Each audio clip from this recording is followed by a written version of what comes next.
Welcome in to Yellow Jacket Football. We are heading into week 4 of the 2023 season. I'm Cade Crenshaw, joined alongside head coach Teddy Keaton. Coach, the only thing better than 2-0, 3-0, and it was a roller coaster ride of a win this past Saturday. 34-30 over Kentucky State. Your team scored 27 unanswered in the fourth quarter, the largest comeback in school history. What went into your come from behind victory?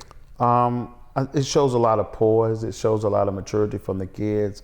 I thought they never got down on themselves. I think they believed they could win the ball game all the way through. I myself can't say that I felt that way. I thought it was something that the kids needed, because sometimes, when you're not used to winning, sometimes it causes people to get a little arrogant in certain areas and doing things. I thought they needed a bump on their head a little bit just to bring them down, to make sure they understand that we have to do everything that we need to do. However, I was wrong, and I'll admit that I was wrong. The kids, they came back and they fought. I heard one of the guys say on the sideline, "We're gonna win this game," and I'm thinking to myself, you need to be realistic. But I didn't say it out loud. But the kids fought back and they did the things they needed to do, and I just kept coaching. We just kept coaching. We didn't beat ourselves up. We didn't get to arguing amongst ourselves. We just stayed positive with the kids, and they stayed positive with us, and we kept coaching the game. National Player of the Week honors, Conference Player of the Week honors all on the offensive side. We'll get to how well the offense performed for another week, but Coach, let's start on the defense. You head into the third quarter, and you've only given up 15 total yards to Kentucky State. What about this defense? I feel like we say it each and every week, but such a much improved group from a season ago. It feels like they've done a complete 180 and vaulted themselves to among the league leaders in how well they play on the defensive side of the football. What were your takeaways about that 11? L.C. Cole. E.J. Jr., Natron Stewart, Marvin Cunningham.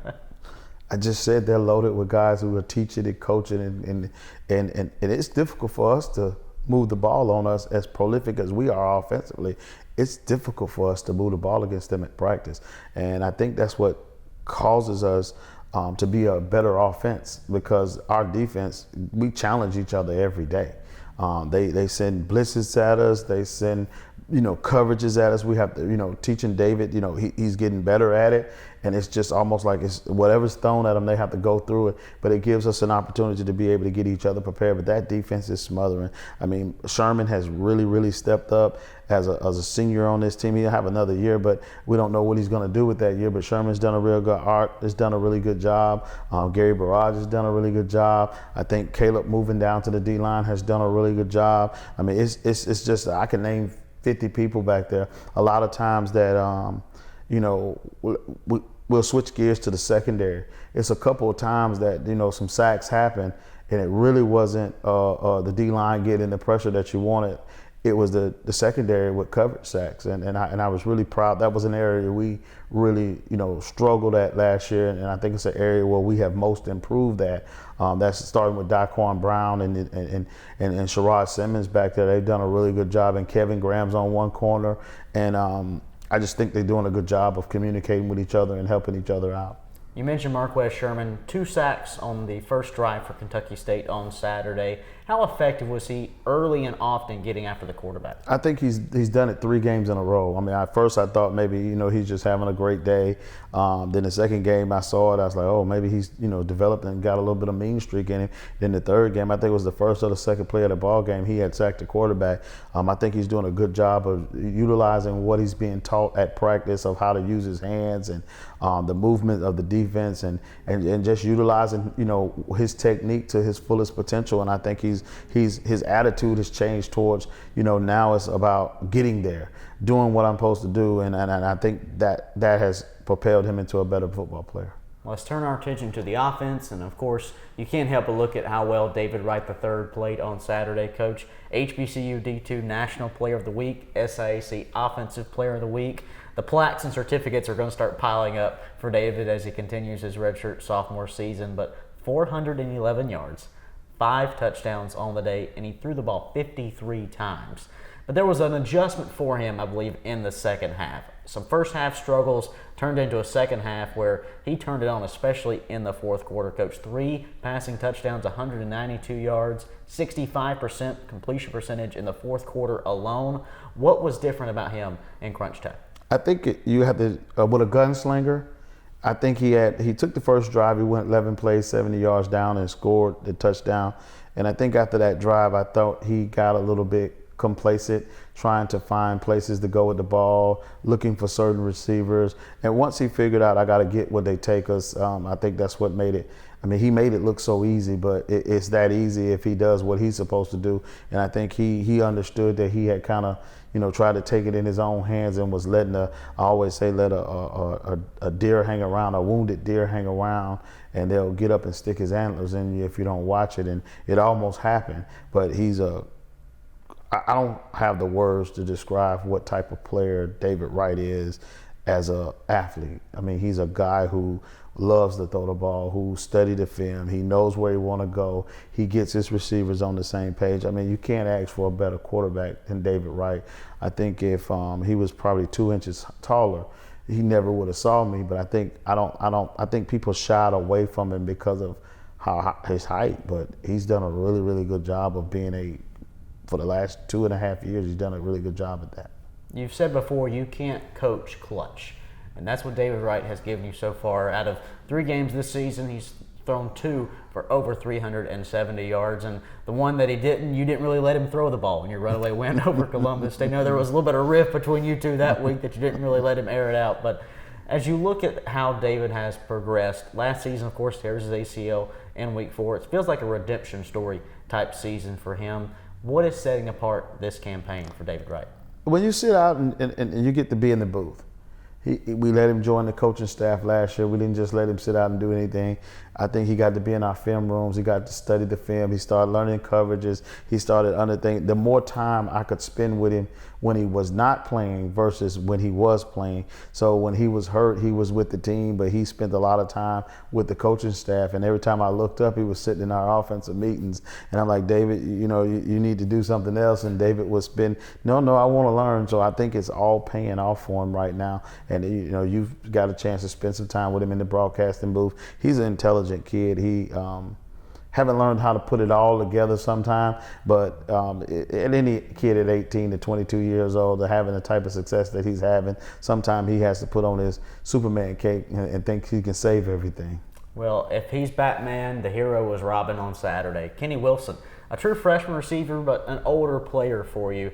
Kenny steps in for his first 100-yard game here now, 111 through the air, 7 receptions for him. And there was a little bit of talk between you and I before we turned the cameras on that Kenny could have had an even bigger game than that. He's the SIAC newcomer of the week. Had a drop or two, a ball or two underthrown to him. For Kenny, how has he progressed through these first 3 games of the season? I know he's also a kick returner for you. I'm excited about Kenny. Kenny replaced Jamal this week. Jamal is out. He's still, we're trying to get his ankle nursed. And you always have doubts about that guy coming in. He hasn't fully grasped the concepts on the offense because he is a true freshman. But Kenny came in and stepped in for Jamal. It was almost like Jamal was not missing. I mean, those guys stepped up. I mean, I can talk about that whole crew: Montreal, Dre. The other one, I can't think of his name right now, I'm having a brain for, but those guys did a tremendous job. I think we had 3 close to 100, 2 over 100. Those guys did a really good job of executing and doing what they're supposed to do. I think that the difference between the first game and game 3, I think they have gotten comfortable with knowing where they're going and how to run the routes and what they're trying to get past. And I think David has gotten a little bit more comfortable with them as well because, when you lose 2 or 3 receivers in a season and now you come back and you got 2 or 3 new ones, we were concerned about Kenny being able to play and knowing that he hasn't really got enough reps in the system yet to know what to do, how to do it, and why it's important to do it that way. But obviously, I was wrong again.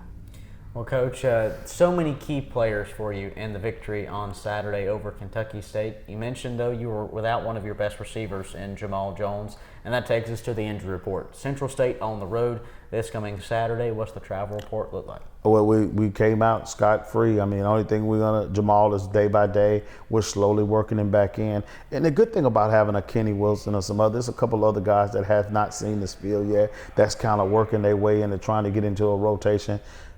Knowing that you consider a player that adds much value like Jamal Jones does to our offense and a guy like Kenny Wilson steps up and being able to, do the things he's been able to contribute to our team, that's big. That was big. I was more proud about what Kenny was able to accomplish as an individual, and also what he did collectively to help the team. So that's what we speak on when we talk about having you as a standard. Don't hold yourself to the same standard that you want to hold the organization to.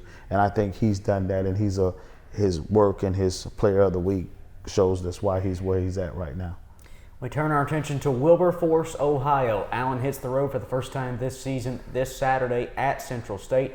Coach Kevin Porter there in his second season, of course, former standout defensive back at Auburn, spent some time in the NFL. A well-respected guy within this league. He's been in this league multiple times now. And a 1-2 Central State team, but 2 losses this season at Dayton and then at Tuskegee. But it was a one-score game against the undefeated Tuskegee Tigers. When you look at Central State, what do you expect? A good game. I mean, I think their quarterback who transferred from Northern Colorado, he's a really good quarterback. I think he has the running back. 5 is a beast. He hurt us last year on a screenplay that ended the game and won it for us. I think number 26, their receiver, he's a really good player. I think they got a lot of good players on. Zero is a good player. I don't know all their names, but they got a lot of good players. There are a lot of young players, but there's a lot of good players on that team. And I expect it to be a challenge. It's not going to be we go up there and we just beat them. And then the difficult part is this is the first time my team has been on the road. So that's going to be a challenge for us in itself, how they respond on the road, how well they do in an opposing stadium. All those things are going to play a factor into what we do. But KP is a great football coach, always has been. He won the SIAC championship down at Fort Valley when he was there. So he's been known to put together really, really good football teams. So I expect it to be a slugfest. You talk about their running back, Kaz Dina, a player who has caused so many problems for so many teams. And like you said, he was a problem to deal with in the loss to Central State last season. Just last week against Tuskegee, Kaz Dina over 160 yards on the ground. What can you try and do to contain him offensively? I mean, we just got to come up with good schemes to be able to keep him under control. He didn't just do this against one person. He's been doing this consistently. So he's kind of like a David Wright to us. He's a guy that you got to be able to control and do whatever you do. And he's a good football player. So I don't have the answer to what we need to do to stop him. We just got to figure out how to stop him. That's inside the coach's mind. Now let's step into Teddy's mind. You're on the bus heading up this weekend. What's the normal road trip look like for you? Are you watching movies on the bus? Are you sleeping on the bus? How do you pass the time on the road? Well, right now I'm in Harvard for a professional certificate in organization and leadership. So my time will be spending doing homework and reading and doing the things I need to do in order to get my work in on time. So I really don't have time to listen too much, but I will take a break from time. I usually have a good playlist and I put it on, or I listen to a podcast, or I catch up with all the interviews of coaches from the D1 level all the way down, try to find out what my favorite team is doing and what's going on there. So it's a lot that goes on that bus trip, especially for 8 hours. What are the top plays on the music playlist? Well, my opening is always going to be Jay-Z. I'm a huge Jay-Z fan, so I'm going to listen. Then I get into a little R&B. It depends on, I like all kind of music. Then nobody knows this, but I'm a country music fan too. So I'll listen to some country music, but usually that's my time to go to sleep because a lot of times that's more music that's kind of settled. But if I want to stay amped up, I'm going to listen to Jay-Z, Kanye West, those type guys like that. Jay-Z and country music. Pretty even balance there, right? Full spectrum. Well, Allen will take their 3-0 record and top 10 ranking on the road this Saturday at Central State. For Teddy Keaton, I'm Kate Crenshaw. We'll see you right back here next week on Yellow Jacket Football.